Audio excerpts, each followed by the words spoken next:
Muito boa noite para você que está ligado no programa Biografia aqui da Rede Sertaneja. Hoje sempre, né? A gente traz um convidado especial para você que está ligado na Rede Sertaneja, neste programa Biografia. Eu estou agora com o Felipe Xavier, que é arquiteto, que eu não sei se é de formação, mas é humorista de profissão. Fez Sobrinhos da Taíde. Esse programa, Felipe Xavier, é o Biografia. Então, quem vai contar a história, ou pelo menos, eu vou fazer algumas interrupções, mas quem vai contar toda a história é você. Sim, A verdade é essa, né? Você começou como arquiteto, é isso? isso aí, tudo bom, Luciano? Prazer falar com você. Comecei sim, comecei como arquiteto. Eu estudei arquitetura na FAU, na USP, aqui em São Paulo, e eu tinha mais dois colegas de faculdade que estavam, um na FEA e o outro na ECA, fazendo rádio e TV.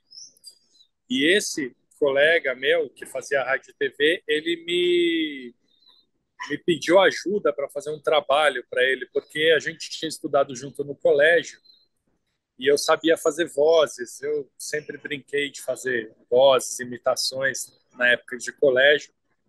Então ele me chamou para ajudar, para fazer essas vozes num trabalho de faculdade dele. Era um piloto de um programa de rádio.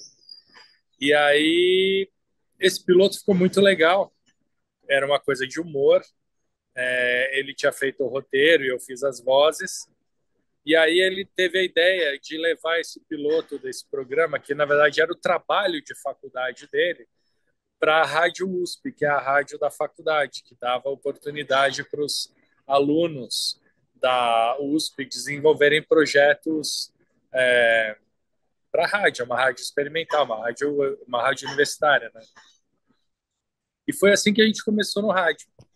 Então, assim, desde o meu segundo ano de faculdade, eu comecei em paralelo, ter um programa de humor na Rádio USP. Mas eu estava estudando arquitetura. E estava E estudando, terminou o curso ou não? terminei o curso e trabalhei 5 anos no escritório de arquitetura. Que eu comecei a trabalhar ainda na faculdade e esse trabalho seguiu bastante tempo. Né? Fiz 5 anos de estágio no escritório renomado aqui em São Paulo, chama Ricardo Julião. Depois eu fui trabalhar numa empresa na área de projetos de shopping center. Eu trabalhei no projeto do shopping metrô Tatuapé. Aí, ó, já fui muito no Shopping Metrô Tatuapé e desenhado por Felipe Xavier.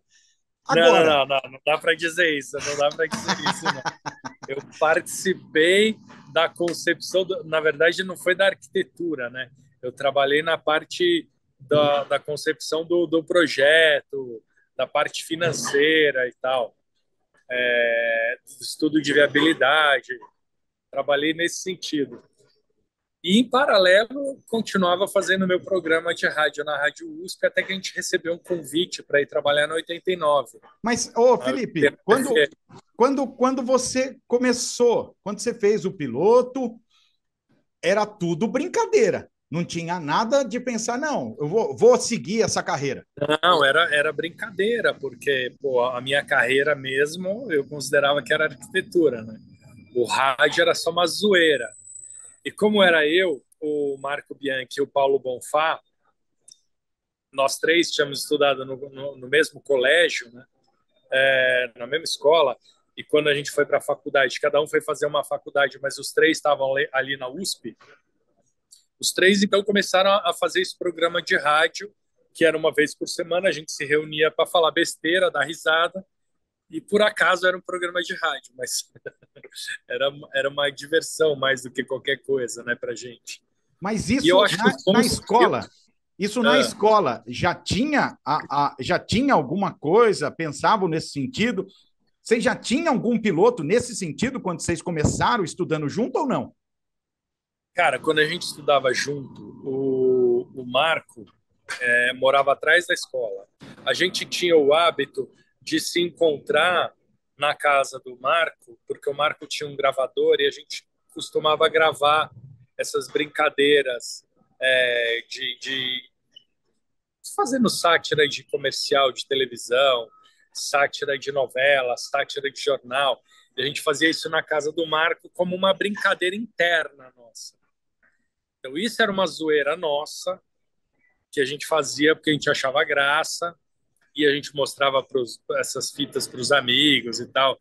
Essas fitas, as pessoas tiravam cópia. Isso era o que podia se chamar de viralizar na época. É quando as pessoas pegavam a fita cassete e tiravam cópia. Era o máximo de viralizar que existia, era isso. E aí, cara, a gente tinha essa zoeira que era uma zoeira nossa. Quando o Marco foi fazer faculdade, ele levou isso mais a sério do que eu e do que o Paulo, né? Ele foi fazer rádio e TV. E aí, no primeira oportunidade que ele teve de fazer um piloto de um programa de rádio, ele me chamou para fazer as vozes, porque eu era o cara que fazia as vozes mais engraçadas. E aí surgiu esse piloto de um programa de rádio, de humor de rádio, que nós levamos na Rádio USP. E o legal é que era isso, assim, o Paulo também, o Paulo tinha uma empresa de ar-condicionado, ele estava montando uma empresa de instalação de ar-condicionado aqui em São Paulo, e o Marco trabalhava numa empresa de radionotícia. Então ele era estagiário lá e ficava indo atrás de notícias dessas empresas que depois vendem esses áudios jornalísticos para emissoras menores que não têm uma equipe própria de jornalismo, né? Então os três tinham três trabalhos, mas em paralelo a gente tinha o nosso programa de rádio na Rádio USP, que era, na verdade, uma boa desculpa para a gente se encontrar. É, Era a uma, part... era uma diversão. E porque isso que eu acho que é interessante falar, que assim, os melhores trabalhos são aqueles que você começa se divertindo, né? E de repente ele vira um trabalho. Eu acho que esse deveria ser o ideal das pessoas, né? Se elas conseguissem achar um trabalho que elas fazem por prazer e por acaso ganham dinheiro, puta, esse é o melhor dos mundos, né? Com Foi o certeza, nosso caso. exato. Como é que isso virou profissional? Foi quando vocês foram realmente chamados. Vocês começaram com os sobrinhos da Taíde na Rádio 89, é isso? A partir daí Então, começou a tornar profissional? foi exatamente, cara. Enquanto estava na Rádio USP, era um compromisso semanal. Já era profissional, vamos assim dizer, mas é que a gente não ganhava nada. A gente trabalhava de graça na Rádio USP. A gente trabalhava pelo amor à camisa. A gente trabalhou 4 anos na Rádio USP de graça. A gente fazia o nosso programa lá, a gente tinha um horário, era sábado à tarde, 3 da tarde, 2:30 da tarde, uma coisa assim. O programa se chamava Rádio Alegre, e mas a gente não ganhava um centavo, então não dava para considerar isso um trabalho profissional, né? Porque não era o nosso principal, nossa principal atividade. Cada um tinha as suas próprias atividades para pagar as contas no final do mês. Quando a 89 convidou a gente para trabalhar lá, aí a coisa virou profissional. Porque aí a gente foi para lá com um contrato, com um salário, e aí as coisas começaram a acontecer.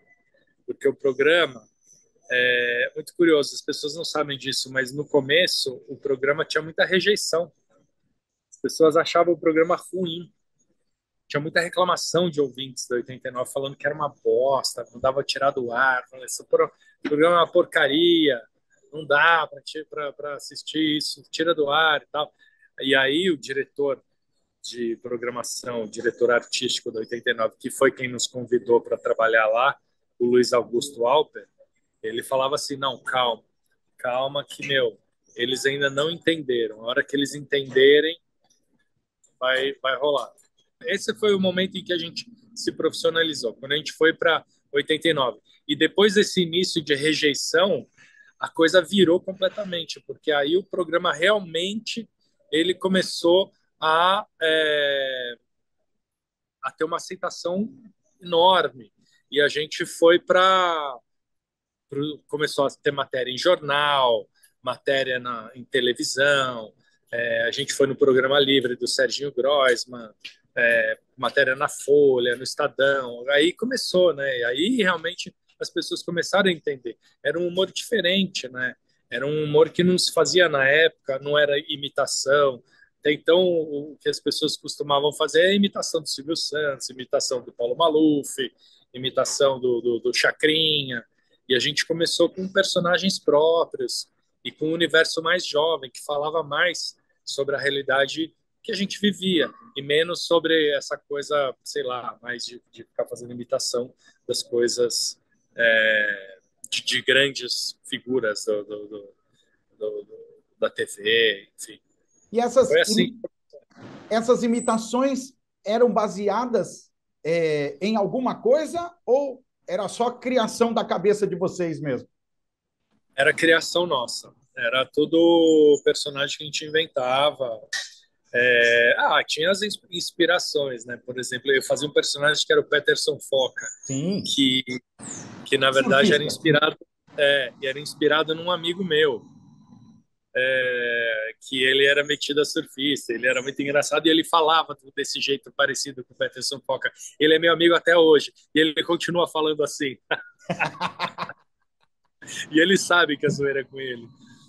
Mas era assim, entendeu? As coisas eram meio inspiração em pessoas do nosso entorno ali. E era um humor muito baseado na nossa realidade, que é o que eu tenho feito até hoje, né? Por exemplo, eu faço, né, depois dos Sobrinhos da Taíde, eu comecei a fazer o Chuchu Beleza, né, que foi nos anos 2000, né?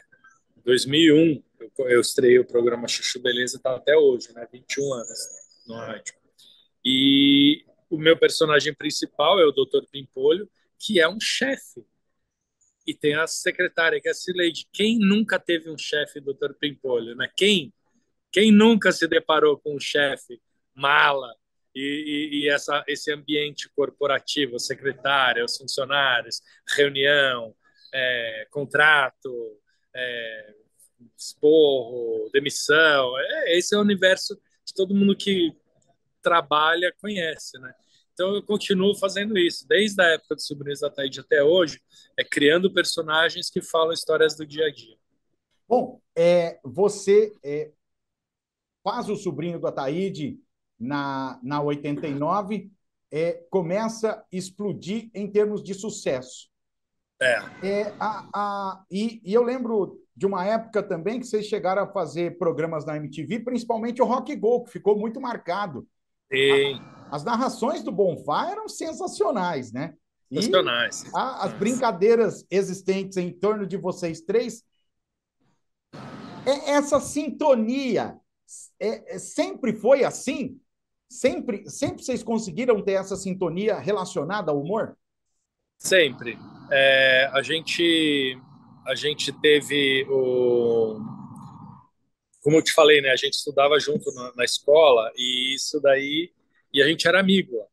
E essa amizade continuou no trabalho. O Bonfá e o Bianchi sempre tiveram isso muito forte. Eu lembro uma vez que a gente foi pro Guarujá, era um projeto do 89, um projeto de verão e tal.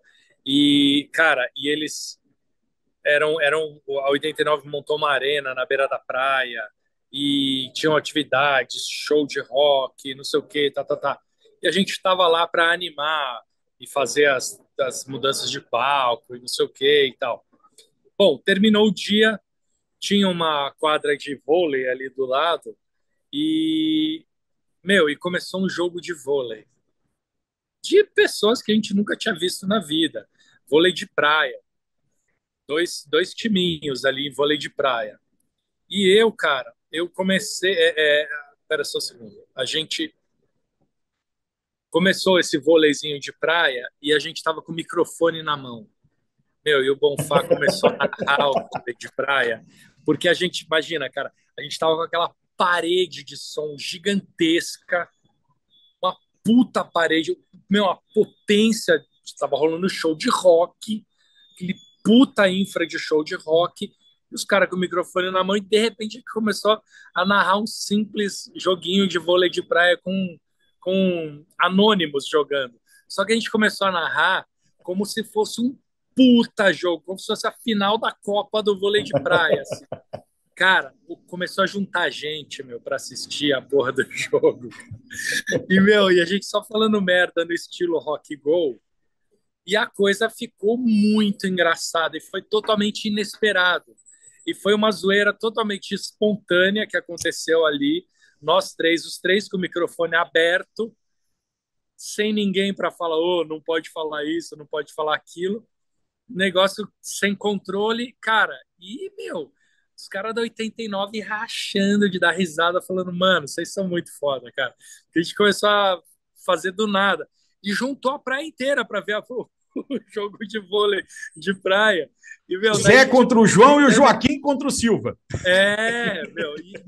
E a galera começou a torcer. Imagina, cara, um negócio super inesperado.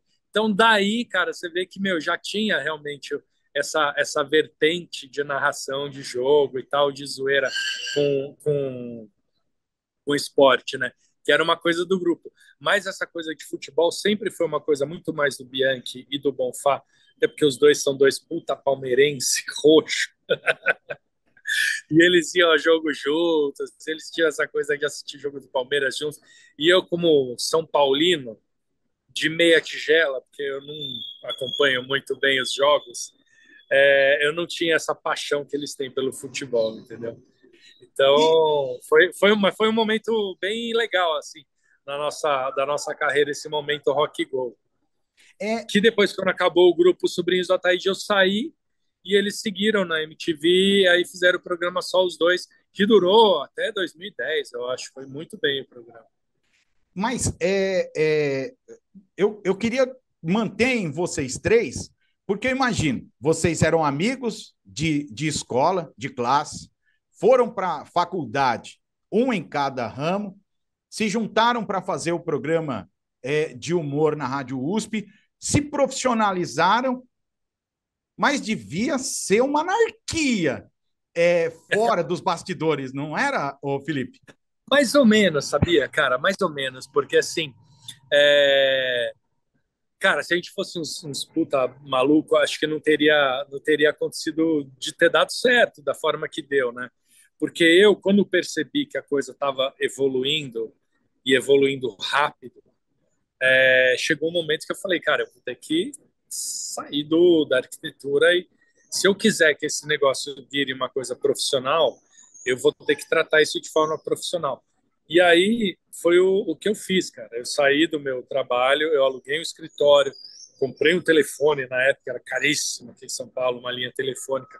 Nós compramos um telefone, compramos um computador, contratamos uma secretária, um estagiário, montamos uma estrutura.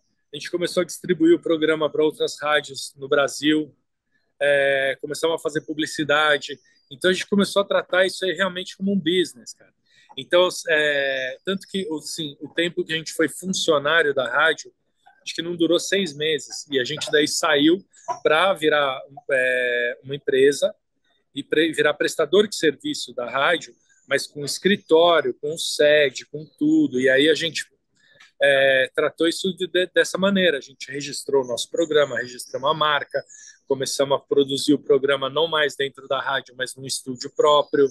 Quer dizer, era um estúdio de terceiro, mas enfim, não era um estúdio dentro da rádio. A gente alugava um estúdio, produzia, a gente era dono do nosso próprio conteúdo e a gente fazia distribuição. E isso daí virou um negócio, né? Que é um negócio que eu faço até hoje. O Sobrinhos da Tarde acabou, mas eu continuei no rádio. O Paulo e o Marco não, eles continuaram na MTV, mas eu continuei no rádio. Fiz o Chuchu Beleza, montei minha própria produtora e é o que eu faço até hoje, né? E, mas, Transformei o que era uma brincadeira num business. mas entre os três, quem era o mais maluco? Na minha visão, fora é o Marco. Cara, eu não sei. Eu vou achar que é o Marco também, mas acho que o Marco vai achar que era eu. O Bonfá era o mais sério dos três. O Bonfá era o mais sério. É, eu e o Marco, acho que a gente era mais zoeiro.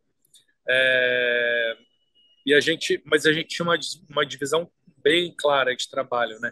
O Marco, tanto que o Marco não ia para o escritório, o Marco ele ficava mais com os roteiros. Ele era o principal roteirista, ele trabalhava na casa dele. É o precursor do home office. Precursor do home office. O vírus do Covid ainda era pitititico na época, quando eu tava de fralda. E, mas a gente trabalhava assim, e eu e o Paulo no escritório. E era uma rotina de escritório mesmo. A gente chegava cedo, saía para almoço, voltava tarde. Quer dizer, a gente sempre deu esse tom de trabalho, porque senão a gente teria despirocado e a coisa não teria acontecido da forma que aconteceu. A gente conseguiu fazer coisas muito legais na época, né? E Mas, foi a Felipe, base para. não tinha um cuecão, não tinha um pescotapa, nada entre vocês? Cara, durante o trabalho, não, meu. A gente levava a sério mesmo, cara. Tem várias histórias engraçadas, né? Por exemplo, uma vez teve uma viagem que a gente fez para fazer um show, que era uma puta de uma roubada. Imagina, botaram a gente para fazer um show em São José dos Campos, cara. Eu até hoje eu não sei se era em São José ou era Taubaté, porque uma cidade era do lado da outra. E Sim. eu errei. Eu fui para a cidade errada. E o Marco e o Paulo foram para a cidade certa. Não sei se eu parei em São José e era para ir até Taubaté, enfim, era uma coisa ou outra. Porque existiam duas rádios que transmitiam o nosso programa, uma em São José e uma em Taubaté. E aí nós fomos fazer uma festa lá à noite. Que imagina, puta ideia fraca, né? Tá rolando uma puta festa, aí para o som e entra os caras para contar piada, aí volta o som. Puta bosta, né? Não, isso não funciona em lugar nenhum do mundo. Eu não sei porque a gente aceitou fazer isso, mas a gente foi lá para fazer isso. Só que, meu, quando eu cheguei atrasado no hotel, porque o Marco e o Paulo já estavam, os caras já estavam, tipo, meu, tomando a 10ª cerveja. E daí eu cheguei, me juntei a eles, tal, não sei o quê, e falei, bom, então agora vamos tomar um banho, né? Se arrumar para a gente ir lá para o lugar, né? Beleza. Aí a gente falou, bom, então cada um vai para o seu quarto, toma banho e depois a gente se encontra no quarto do Marco. Combinado? Combinado.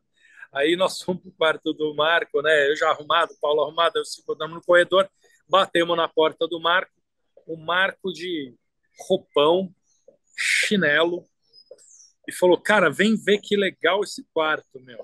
Olha isso, já tinha roupão, já tinha chinelo. Vem aqui no banheiro, cara.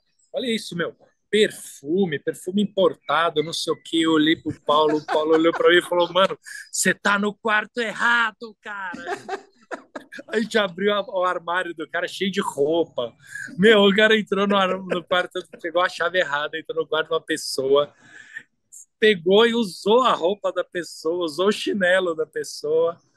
Então, essas histórias eram histórias que aconteciam nas nossas viagens, esse tipo de coisa engraçada para contar, né? Que o Marco estava tão bebaço que entrou num quarto errado e nem percebeu, né? Mas eram essas as zoeiras que aconteciam, porque, porra, também a gente era amigo desde criança, né? Mas no dia a dia a gente levava a sério a coisa, porque realmente para tocar, para a gente conseguir transformar um trabalho de humor no rádio, que era uma coisa, não tinha essa coisa de stand-up que tem hoje, não tinha naquela época os humoristas de sucesso que existem hoje pra caramba, né? Na época lá era o quê? Jô Soares e Chico Anísio e acabou.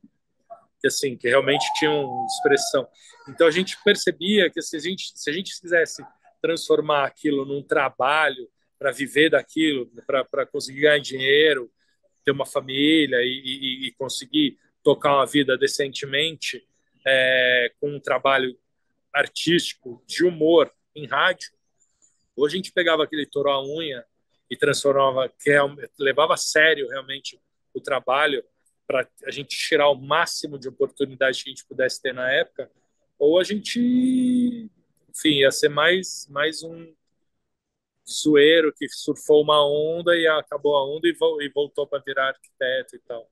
E por que que separou O quê? os sobrinhos do Ataíde?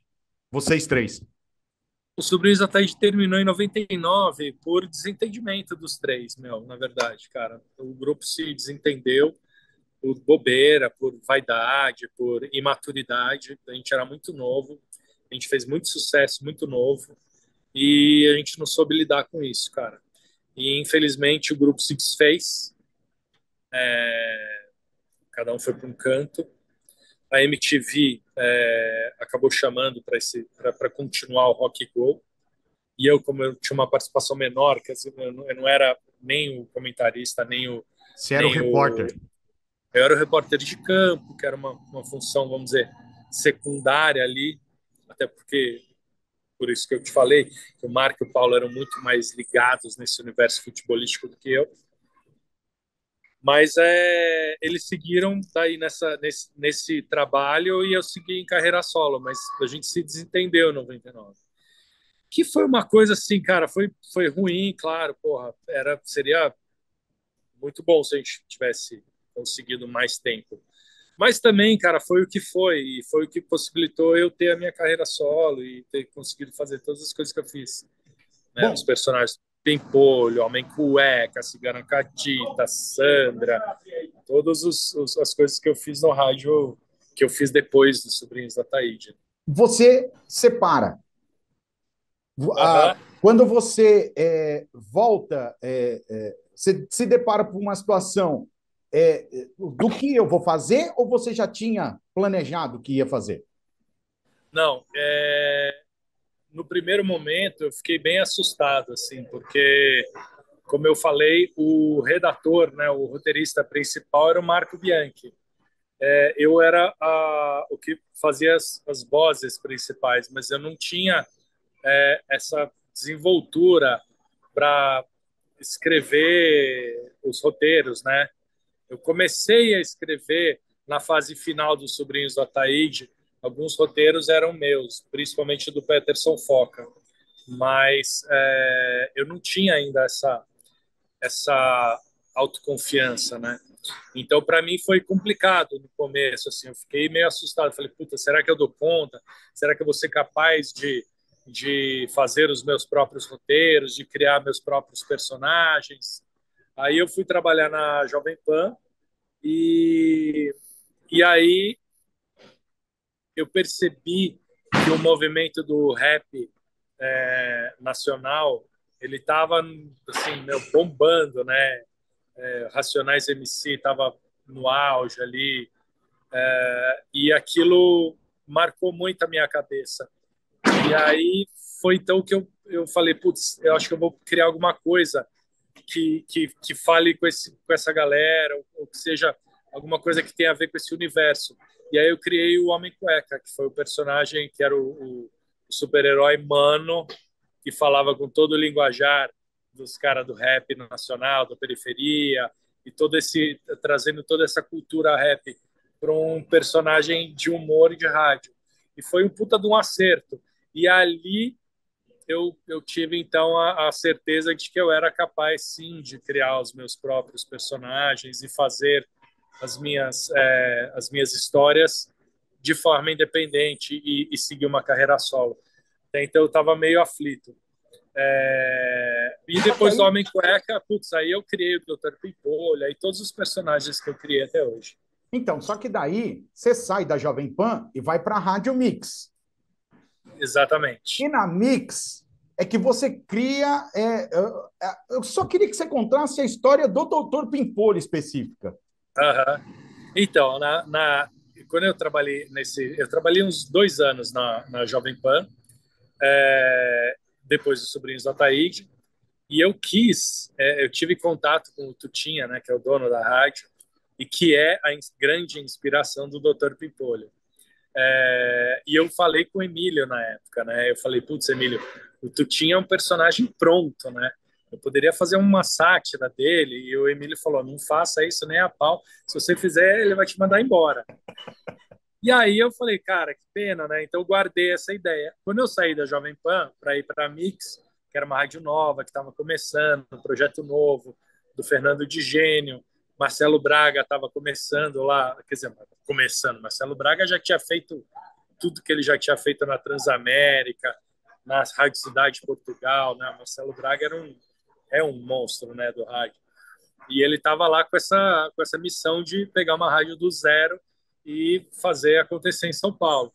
E aí eu entrei para esse projeto da Mix. Eu saí da Jovem Pan e comprei o desafio de entrar numa rádio nova, estava começando, e tentar fazer dela um sucesso. E realmente a gente fez, né?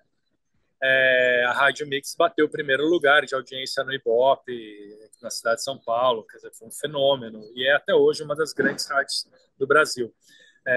E a Mix, na Mix, daí eu me senti livre para fazer o personagem, inspirado no Dr. Pimpolho, inspirado no Tutinha, que é o Dr. Pimpolho. E aí, cara, eu fiz o Dr. Pimpolho, coloquei no ar, e o Marcelo Braga me chamou na sala dele e falou: espera aí, você fez um personagem inspirado no Tutinha? Eu fiquei branco, né? Eu falei: meu, como que você percebeu, né? Ele falou: porra, é igual, né? Eu falei: meu, mas da onde? Falei, cara, muita gente já me ligou aqui comentando, perguntando, eu ouvi. Aí eu falei: e aí, mas posso continuar? Ele falou: não, continua, mas não vai falar nada de Jovem Pan, não vai falar nome de pessoa, não vai falar nada. Siga como um personagem X, Doutor Pimpolho. E aí, quem conhecer a história, quem souber, aí vai rir mais, um pouco mais da história, porque vai saber de onde vem a inspiração. E quem não souber vai achar graça pelo personagem mesmo. Eu falei: então tá bom, então vamos seguir nessa. E assim a gente seguiu. E aí eu soube que o Tutinha, no primeiro momento, ficou puto da vida, que eu tava sacaneando ele e tal. E, meu, fofocas mil rolavam, né? Que eu não sabia diretamente, mas alguns funcionários da rádio me falavam que, meu, que puta, que tava mó clima, porque eu tava tirando sarro dele e tal, não sei o quê. Bom, eu não sei se era verdade ou não, mas o fato que eu sei é que depois de alguns anos, a amiga da minha mãe, uma amiga dela, foi passar um final de semana na casa do Tutinha. Ele tem uma casa em Avaré, no interior de São Paulo, e ela foi passar um fim de semana lá. E aí, quando ela foi, ela voltou de lá e contou para minha mãe e falou: oh, você não vai acreditar. No meio do jantar, no final do jantar, no sábado à noite, com a casa cheia de convidados, o Tutinha começou a escutar as histórias do Dr. Pimpolho, que era da rádio concorrente, dando risada e falando: ó, oh, os caras me tirando sarro aqui, ó, e dando risada. Aí, quando eu vi isso, que ele gostava do personagem, ele se sentiu homenageado e achava graça e mostrava para as pessoas cagando de rir, falei: puta, acho que eu tenho o aval do Tutinha, né? Aí, puta, eu fiquei 9 anos na Mix E e até daí, por quando isso, saí da... quando você sai da Mix, o Tutinha sabe disso, é por isso que ele te leva para a Jovem Pan? Pois é, exatamente, cara. Eu quis sair da Mix, né? Na verdade, eu quis tirar um tempo ali na Mix, que eu estava muito tempo fazendo isso.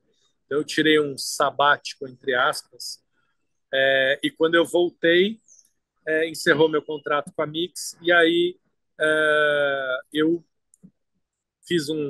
pedi para um amigo meu comentar lá na Jovem Pan que meu contrato com a Mix ia vencer, talvez eu não fosse renovar, se havia interesse do Tutinha me ter de volta lá na Jovem Pan. E ele falou: lógico, vem para cá, né? E aí eu fui lá e fui ter uma reunião com ele, porque até então eu não sabia que era tudo conversa de terceiros, né, fofoca. Eu falei: puta, será que tudo bem? Será que ele tá puto comigo ainda? Será que eu precisava olhar na cara do Tutinha, né? Encontrar com ele de novo, olhar nos olhos e ver se tava tudo bem, né? E aí marcaram essa reunião, eu fui lá.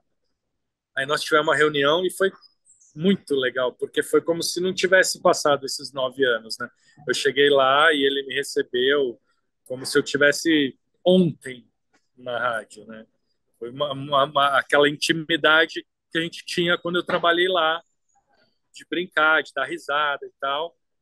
Zero rancor, não tinha nenhum traço disso. Só que no final da reunião, ele falou: então você vem para cá, tal, acertamos termos, tudo mais. Aí ele falou: só que com uma condição. Aí eu falei: ih, meu Deus. Ele falou: que você venha para fazer o Doutor Pimpolho aqui na minha rádio. Meu. Você não vai ficar fazendo personagem inspirado em mim em outra rádio. Se é para fazer, vem fazer aqui, né? Eu falei: tá bom, então. Eu falei: ufa, ainda bem, né? Aí voltei para lá com E o tá, aval do chefe e tá até hoje. e tô lá até hoje, né? Já tô há 13 anos lá na Jovem Pan. Então foi muito legal assim esse meu retorno para a Jovem Pan e cara, e foi muito legal na verdade as minhas três rádios que eu trabalhei, né, cara, foram lugares excelentes que eu tenho o maior carinho, cara. Eu tenho muito carinho pelo Neneto, pelo Júnior, pelo seu Zé Camargo, que já faleceu, mas era um querido da 89, pelo Fernando Gênio, Marcelo Braga, o Marcos Vica, o Fábio, toda a galera lá da Mix e a turma, minha turma de Jovem Pan, né, que eu tô lá desde então, né? Tutinha, Emília, toda a galera do Pânico, o pessoal do comercial, todo mundo que sempre me recebeu muito bem. É um prazer trabalhar nesse mundo do rádio, que é um mundo pequenininho, né? Que todo mundo se conhece. E eu acho que é isso, né, cara? Quando você faz um trabalho bem feito e você trata as pessoas com respeito e com consideração, são as pessoas que duram, né? Eu já tô há 30 e 31 anos no rádio, imagina. E você montou um grande business junto com você, né? Então, cara, eu acho que eu percebi na logo no começo, né, como eu falei, né, nos sobrinhos do Ataíde, que para isso virar uma coisa realmente que justificasse eu abandonar a arquitetura para seguir na carreira, é, eu teria que tratar essa profissão como um business mesmo, né? Então eu fui entender o que dava para fazer, quais eram as possibilidades, e eu percebi que, cara, como a gente começou a produzir o programa de forma independente, quer dizer, a gente saiu de dentro do estúdio da rádio, foi para um estúdio próprio, e lá a gente começou a produzir e a gente era dono daí do conteúdo, porque a gente escreve, a gente grava, a gente produz, a gente entrega pronto, a gente é dono do conteúdo, né? É, e a 89, né, na época dos Sobrinhos do Ataíde, era uma rádio só de São Paulo, só da capital, a gente percebeu que existia uma brecha para fazer uma distribuição, né? Que é uma coisa muito comum nos Estados Unidos, né? Eles chamam de syndication, que é você distribuir o conteúdo para outras emissoras e tal. E a gente falou, cara, isso aí pode ser uma solução, uma ideia boa para a gente. E foi isso que a gente fez, cara. A gente começou ali, naquele momento, a distribuir nosso conteúdo. Depois, quando terminou os Sobrinhos da Taíde, eu criei o Chuchu Beleza e continuei fazendo isso. Faço até hoje. Quantas pessoas você tem como empregados hoje, colaboradores? Hoje, pouquíssimas, cara. São quatro pessoas. Tudo isso forma Quatro. todo o Chuchu Beleza. Cara, eu escrevo, eu gravo, é, eu sei editar. Às vezes sou eu que edito, mas eu tenho um editor que faz isso regularmente para mim, que é o Galo. É, mas eu gravo tudo da minha casa, do meu estúdio. Eu tenho uma sócia que trabalha comigo na área comercial e administrativa.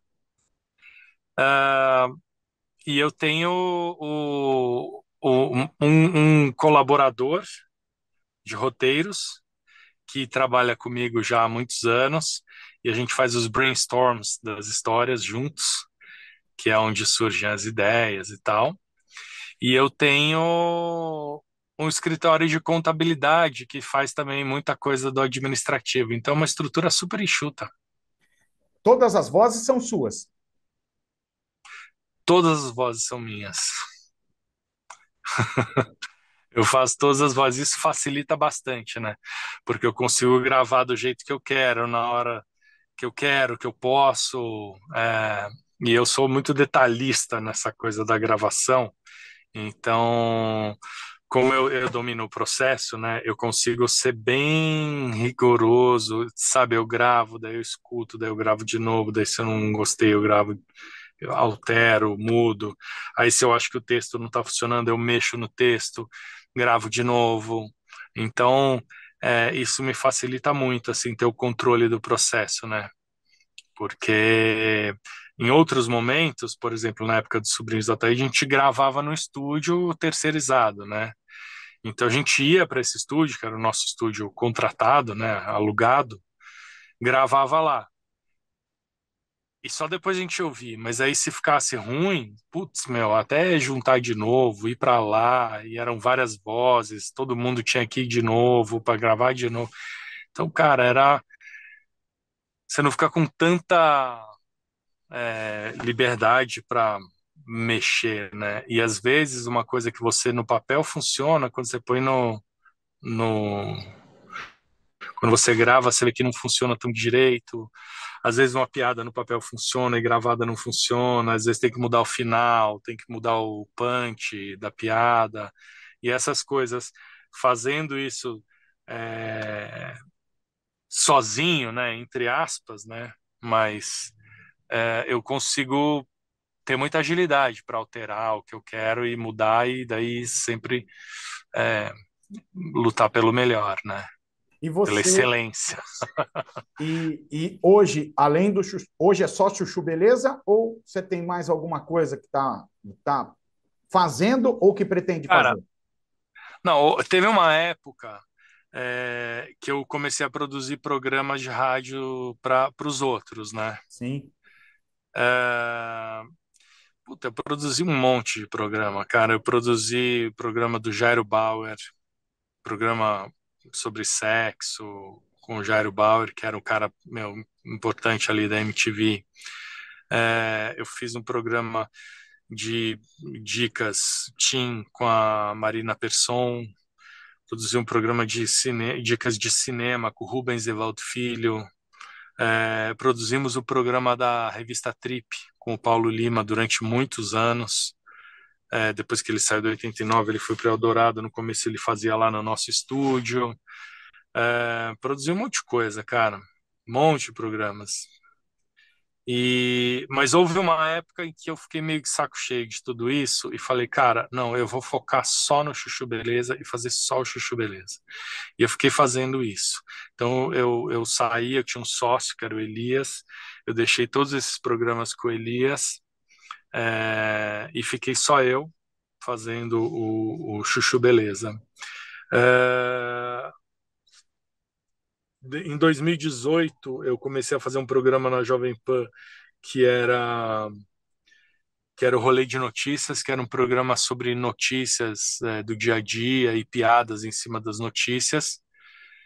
E eu fiz isso até o ano passado. Aí eu pedi para sair do programa, que tava demais, puta, meu, Covid, pandemia, é, polarização política, tava um pouco demais para minha cabeça. Eu pedi para sair, arreguei. Entendi. Então, Não, hoje é só eu chuchu. me cansei. E hoje eu tô fazendo só chuchu, beleza. Mas eu tenho planos de voltar a fazer outras coisas. Ainda não sei o que, mas vamos ver. Bom, agora, para terminar, eu queria que o Dr. Pimpolho mandasse um abraço aí para todos os ouvintes aqui da Rede Sertaneja. Abraço, meu! Abraço porra nenhuma, meu! Mando vai se fuder e tá demitido todo mundo aí, ó, meu! É isso aí, Felipe, Luciano. muito obrigado. Obrigado. Sucesso para você. Eu sei que a gente teve um bocado de entrevero para conseguir gravar, mas você foi muito atencioso conosco e eu agradeço muito essa É, oportunidade. porra, eu que agradeço. Peço desculpas aí do meu celular ter acabado a bateria e me deixado na mão no meio da entrevista. Mas é isso aí, cara. Obrigado, obrigado pela entrevista e abraço a todos aí e sucesso. Tá, então, Felipe Xavier, o homem do Chuchu Beleza, o doutor Pimpolho, falando aqui à Rede Sertaneja neste programa Biografia. Se você gostou, curte aí o nosso conteúdo, que nós também disponibilizamos pelas redes sociais, pelo YouTube, compartilha e faz o que você desejar com o nosso conteúdo pela internet. Um grande abraço a todos vocês e tchau!